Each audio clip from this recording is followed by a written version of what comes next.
Welcome to Patty's Aquatics. Welcome to Patty's Aquatics. My name is Adam and welcome to the fish room. So a few weeks ago I had a video where I basically explained that I am downsizing my fish room.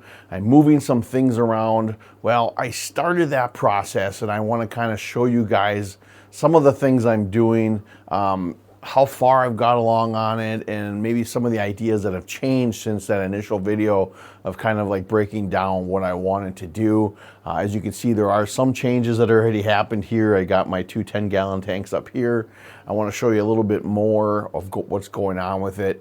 But first, I have a sponsor for this video, and with that, let's hit that first before I take you around and show you what's going on. Today's video sponsor is not fish related, but it holds the same type of passion that we have in this hobby, and that is music. More importantly, rock and frickin' roll. That's right, today's sponsor is the band Native Saint. Now, Native Saint is a local band in Wisconsin in my area. They plan on going out and playing lots of shows in the near future, which all those links will be in all the social media, which I plan on putting in the description of this video, so make sure you hit that. But on top of that, they want to spread their love of music to all you guys globally by doing so here on YouTube. So I will also have the link above for their YouTube channel if I did it correctly. Otherwise, make sure you hit that description to do it. Now, their YouTube channel is fantastic, and what I love about it, now think about it as a fish keeper. You're down in your fish room, you're doing work. Maybe you're watching YouTube videos. Sometimes we like to listen to music too, and that's where I love to listen to these guys. I turn on their YouTube channel and listen. Now, every week they do weekly acoustic covers of some of the greatest rock and roll that there is that I grew up with and more. And I love hearing it, everything from Stone Temple Pilots, Alice in Chains, and much, much more. Now, on top of that, they do plan on even adding their own original songs in the near future, and I highly recommend you guys check them out because it is very cool. But on top of all that, even, you pop on one of their weekly acoustic covers and leave a comment. Not only leave a comment, leave a request for a song that you want to hear, and they can play it for you. That's what they did for me when I requested Alice in Chains Nutshell, one of my favorite songs ever, and they absolutely killed it. So I highly recommend you check these guys out. Like I said in the description of my video here, I will have all their information for the YouTube channel link, so make sure you hit that subscribe button. I have a website that they have newly up, so you can check them out there, plus all their social media sites like Instagram and things. So if you want to see these guys live one day down the road, make sure you check out all those areas so you keep up to date with everything that's going on in the world of Native Saint. So again, Native Saint, hit that subscribe button. Other than that, let's get back to the fish room. All right, we are back. This is the fish room. I hope you enjoyed that little bit there. Native Saint, very cool band, and truth be told, the lead singer is my brother-in-law. Anyway, so changes in the fish room, how far I've come along. As I told you before, I got my two 10-gallon tanks up here. I got them set up. I just drained them down and lifted them up over. Still have some work to do with it. I want to rig this light up a little better, but for right now I got it propped up like that just to get things going. Rainbow shiner tank ain't moving, but the shiners will eventually. Nothing's changed down here except for the one thing I want to talk about here with my cribs. I had mentioned that I was going to get rid of them and move on from them. I changed my mind on these guys. I'm going to keep these guys. They're kind of cool fish. I'll probably get rid of some of the juveniles within the tank so that there's no infighting here. But other than that, yeah, I'm going to keep these guys. I think it's kind of cool. I will add some more plants when I tear down some of those other tanks to it.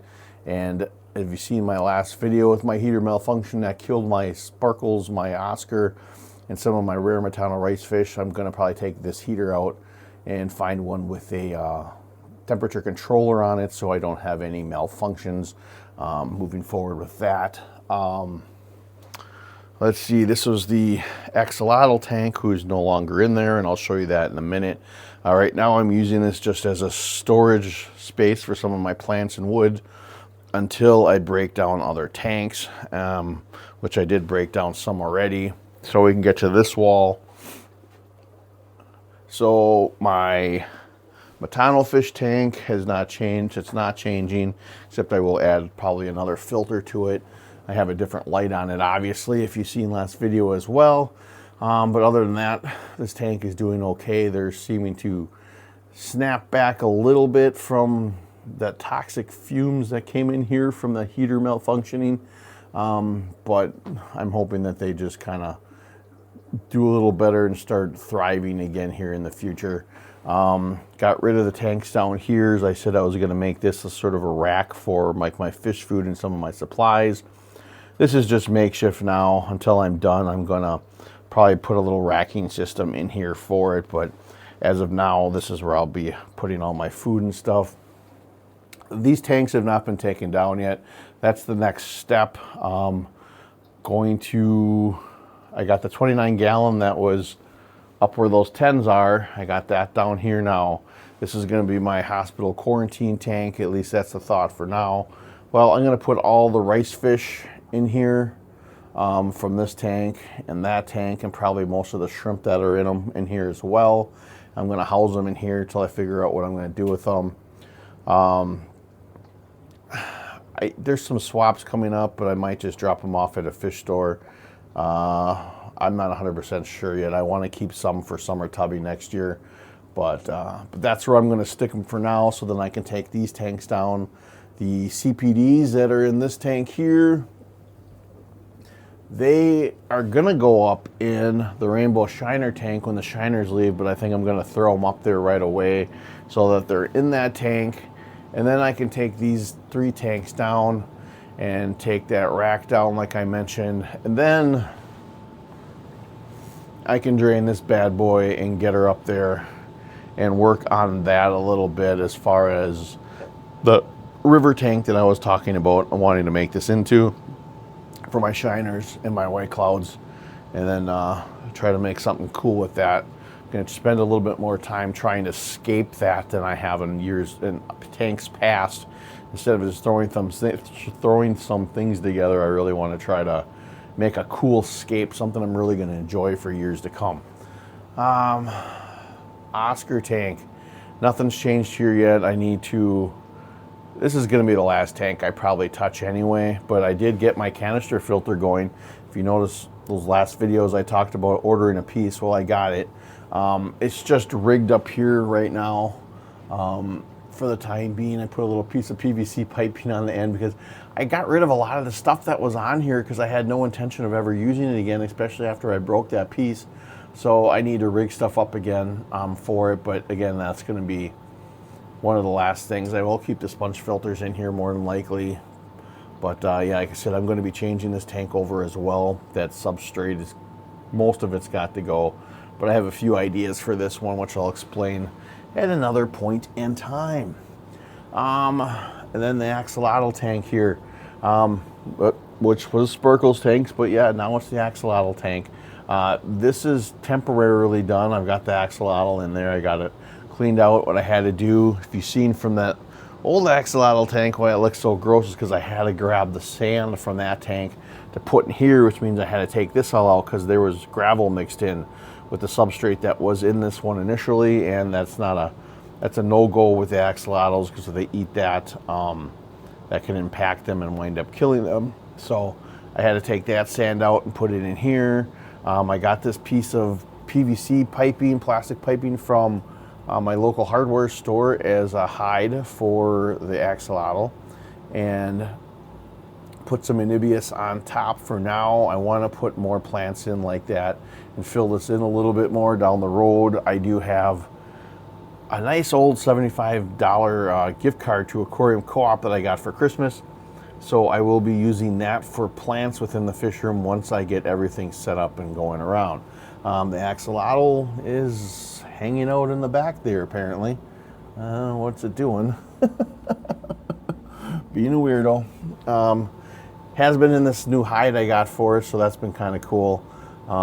Seen it out and about yesterday, so I think it'll enjoy it in here. My daughter wants me to put some type of a shelf system on the back wall for it to be able to go up onto and hang out, which I don't think is a bad idea, but I have to figure something out.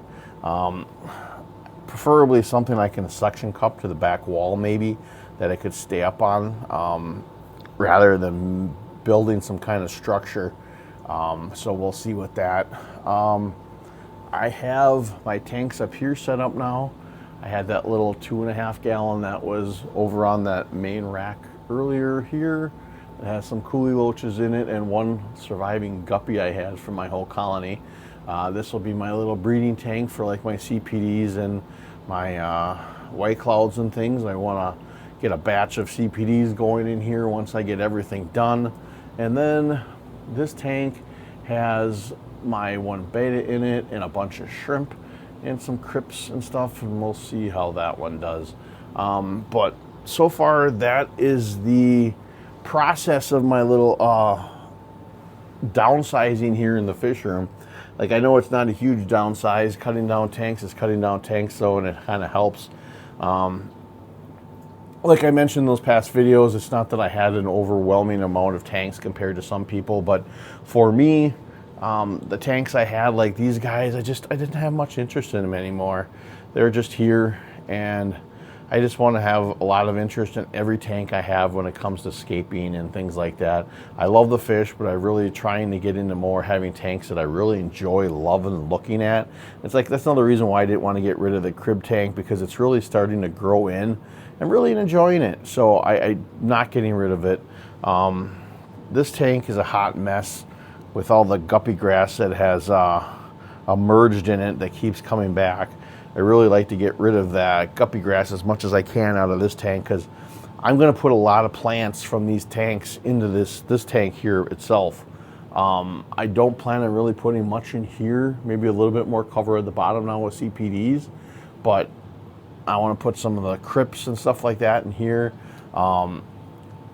This big sword in this tank here, I'm not getting rid of it, so I got to figure out what I'm doing with it. Ideally, I'd love to put it in here, but I have such issue with this substrate, so one of the ideas I have is to, when I pull some of this substrate out, is maybe make a back area of just gravel and then put some rocks around it to kind of seal it in, put sand around that, and put it back in that little gravel area where I could feed it some root tabs and it can get some oxygen and flow down through the roots of the plants, of the plant itself. So it's an idea. We'll have to see going forward. But yeah, it's a process. I will take a journey on it with you guys and show you everything that I'm doing, step by step, basically. And when I order those plants, I will show you exactly what I get, where I put them, and all the good stuff that comes along with that. So I know this is a short little video, but I really wanted to update you guys on the progress of what's going on a little bit here and there, instead of just doing it all and being like, oh, here you are, because it's a fluid situation where, you know, I change my mind on some things once in a while, like the cribs here. Had no intention of keeping them, but like, I kind of like them. I don't want to get rid of them. I don't want to get rid of it. It was like a drastic, like, I'm going to get rid of this, I'm going to get rid of that, I'm going to get rid of this, and probably 90% of what I was thinking is still going to happen, but this is one of them I think I'm going to keep. They're a cool little fish, especially that pair I have in here. I know they want to keep breeding, but I think these juveniles are probably eating the babies. But they're really cool to see. The female, if I can find her, is all red-bellied again. I think she's in the back there. So they're a cool pair. So I'll get rid of some of these juveniles and then let them breed again, because it's really cool seeing on them usher all their little baby fry around the tank, which I haven't seen in a while since these juveniles got a little bigger. It actually looks like the male. It's covering over the, yep, that's the male. The female may be under the log with babies for all I know. But anyway, I hope you enjoyed the little walk around the fish room, showing you the progress of what's going on in my downsize. So hope to see you again next time. Hit that subscribe button if you haven't already, and see you again on the flip side here at Patty's Aquatics. Thanks for watching, and hope to see you next time here at Patty's Aquatics.